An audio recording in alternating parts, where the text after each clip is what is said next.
Tony Khan signs a top tag team, plus a former WWE announcer held AEW talks we're hearing today, and the reason for an AEW star's absence has also been revealed, and it's all in the wrestling news right now. They're on the books ahead of this weekend's ROH Death Before Dishonor. The Briscoes are not all elite. So Tony Khan, in the media call for ROH Death Before Dishonor, revealed that the Briscoes are officially signed to ROH deals, not AEW, exclusively to Ring of Honor, which I'm not surprised this was happening. Surprised it took this long to get here. They've had a little tour of duty at Impact Wrestling of the Briscoes as of late, but and NWA.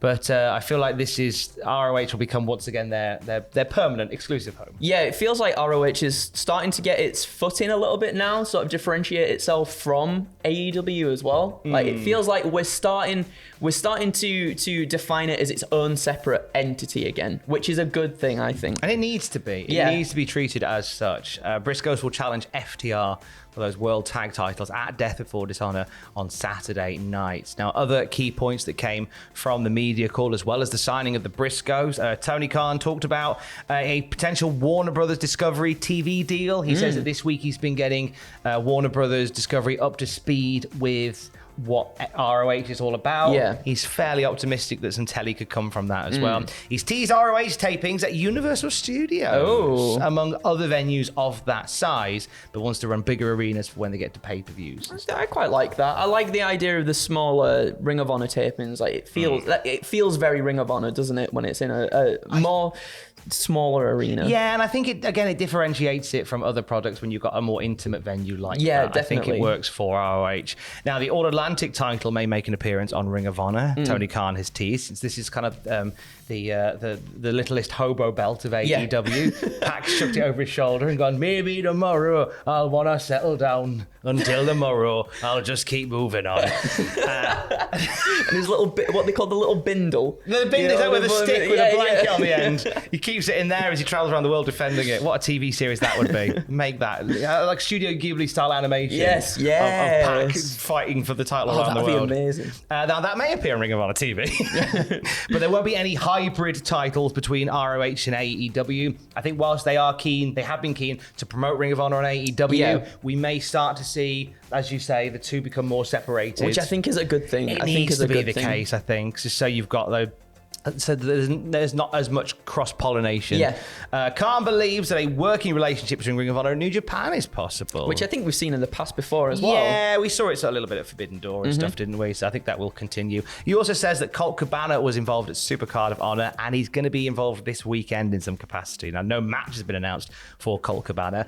He was asked about Cabana's relationship with CM Punk, but declined to comment. So. Fair enough. That's a personal thing, isn't it? Let them sort that out themselves. Yeah. Ring of Honor Death Before Dishonor goes down this weekend with Claudio Castagnoli in the main event, challenging Jonathan Gresham for the ROH Championship. Let's go back to AEW, and it's been revealed there's been some conversations with a former WWE announcer. Certainly, yeah. So Dave Meltzer has revealed that AEW have held talks with former WWE commentator Mauro Ranallo, and this warms my heart. Yeah. Now, Mauro, he left NXT in August of 2020 after several years, sort of up and down in WWE, initially part of SmackDown. There was some issues with JBL that led to him leaving, rejoined NXT. The pandemic happened.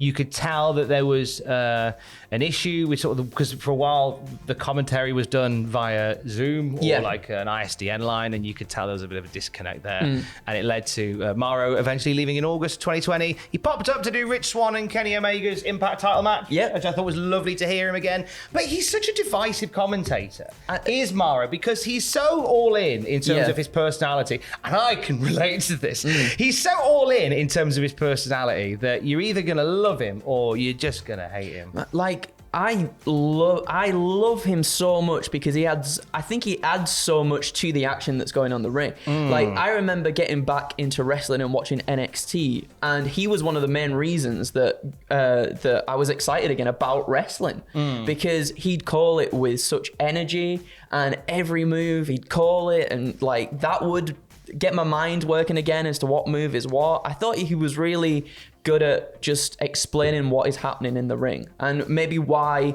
it matters as well by tying things back storyline wise and everything. I think he's really, really good. That's my personal opinion.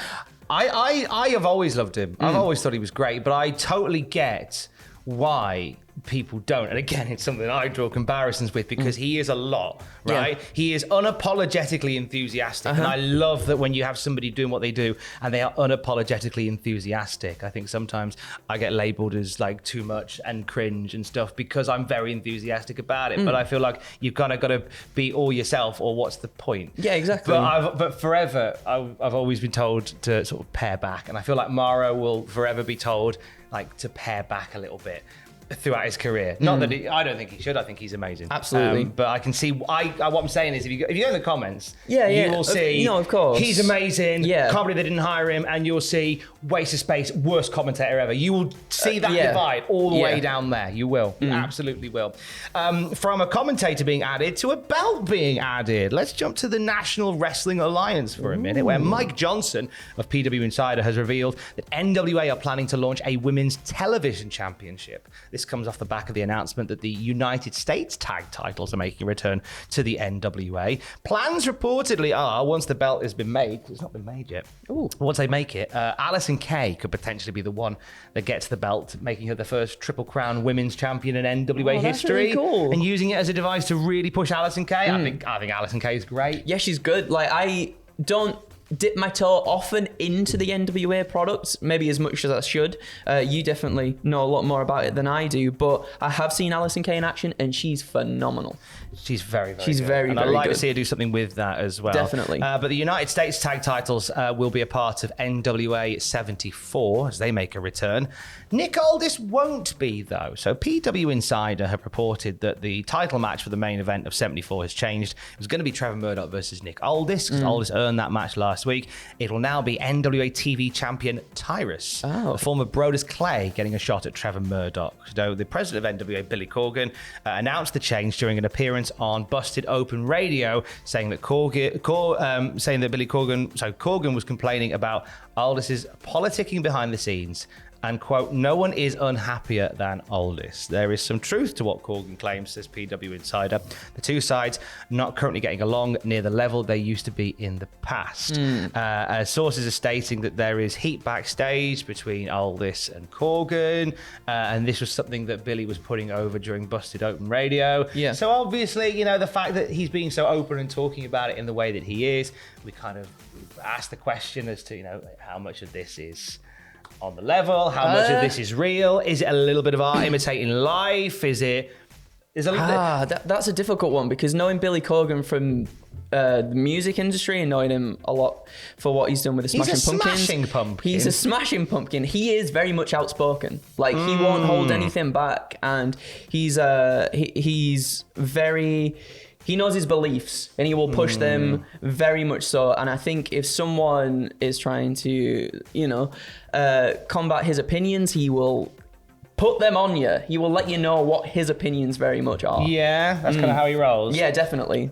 My 2 pence on this is, because we've talked a lot about, like, there's a lot of sort of, if this is like the work shoot made me think, right, what I like is that something like this, people will hear this story and they'll be intrigued, go, oh, is there a little bit of spice in NWA?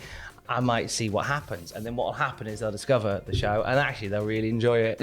I do believe that. I love the NWA product, and I think, if this ends up being something that people, out of a weird morbid curiosity, more sort of slowing down to look at a car wreck type mentality, if they end up falling in love with the NWA, then I'm perfectly good with that. I love the show. Absolutely, it's the same thing too with the sort of the breaking up of the original lineup of the Smashing Pumpkins. That was somewhat of a car wreck, and I think people, as you said, from morbid curiosity, come over to find out the drama and everything that happened. So I think Billy really lends himself well to that sort of stuff, especially in the wrestling sphere, because they kind of go hand in hand a little bit. Yeah, I think he does that as well. Where was Buddy Matthews? Where was on Buddy Dynamite Matthews? TE, Andrew? Where's he been? Well, Dave Meltzer on Wrestling Observer reported that Matthews has been touring his native Australia as part of the World Series wrestling roster, and will be back back when the tour concludes. So he says he's been having some bangers over there too against Alex Zane. He even helped company founder Adrian Manera pick up his first win. He did indeed. There's a lovely video of that online of Buddy Murphy lining up, helping Adrian land a super kick. Just like when you won your first match. When I won my first match Yeah. against HT Drake, Yes. he had it coming. So that's why Buddy's not there. In terms of when he'll be back, as soon as the tour's done, he's getting back over. Yay, onto AEW. Now we were meant to see Jonathan Gresham. If you're in Australia, you're meant to see Jonathan Gresham on that World Series Wrestling tour, but he's pulled from it by Tony Khan. Yes. Citing that, mate, you've got an ROH pay-per-view. Which is fair enough. Get back here. We've got to build you up as a heel now, don't we? We've got storyline stuff to do. We can't do it when you're over in Australia. You silly goose. Gresham, get back here. You I'd love to have seen him go whippersnapper. and then come back and he's got the hat with like the coat and everything on. That would have been awesome. Or better yet, Tony Khan went to his house in the morning and said, I'll pick up Gresham on the way to AEW. And there's Gresham with the suitcase and the hat on with the coat. I'd love that. Inflatable kangaroo under his arm. Where are you going? Just gonna go watch a midnight movie. Dressed like that. He could have the mask on. He could have the mask on, but instead of the tentacles, it's just the string with the corks on. I say that would have been cool. I'm sure everybody would have had something to say if that would have happened. As he talks to Taylor and going, no, we're not going anywhere. You suddenly hear Jordan Grace going, oh, shall I bring the wobble board with me? Oh, Tony's here. Just up in a can of Foster's. It's news, isn't it? It's news. It's Friday. Get silly. What are you working on? Working again, as I said yesterday, on something new, something fresh, a nice, cool script about something. I'm not going to say just yet because it might all go tits up. Who knows, Tom? What are you working on? Brand new episode of the Cultaholic Classic SmackDown review drops on the podcast feed tomorrow. If you do not already subscribe to the Cultaholic podcast feed, I would love it if you did, because every day we do 10-minute news bites in audio form. So if you like watching the news, but maybe you don't want the joy, the fun, the banter in between it, I don't know, maybe you just want the news, we do 10-minute news bites every single weekday morning. Also, we do classic reviews of Raw, SmackDown, and Nitro. With your Cultaholic favourites. And of course, it's where you get Desert Island Graps on a weekly basis. Just confirmed a guest for next week who a lot of people have been talking about this week. Maybe I'm thinking who it could be. What do you think? Well, I don't want to say in case it's wrong. Yeah, well, I'll tell you after when we turn off. So you can listen to all of those on the podcast feed. There's stuff every day on there, as well as your standard high quality, super classic, 5-hour, sometimes spectacular that is the Cultaholic Classic podcast with Matthew Ross and Jack. The audio version lives there as well, and loads of other stuff as well. So find Cultaholic wherever you get your podcasts from. Thanks. I'd appreciate it. It'd keep me in a job. That'd be nice. Thank you. Please do that. Thanks. More wrestling news throughout the day at cultaholic.com. Case. Love you. Bye.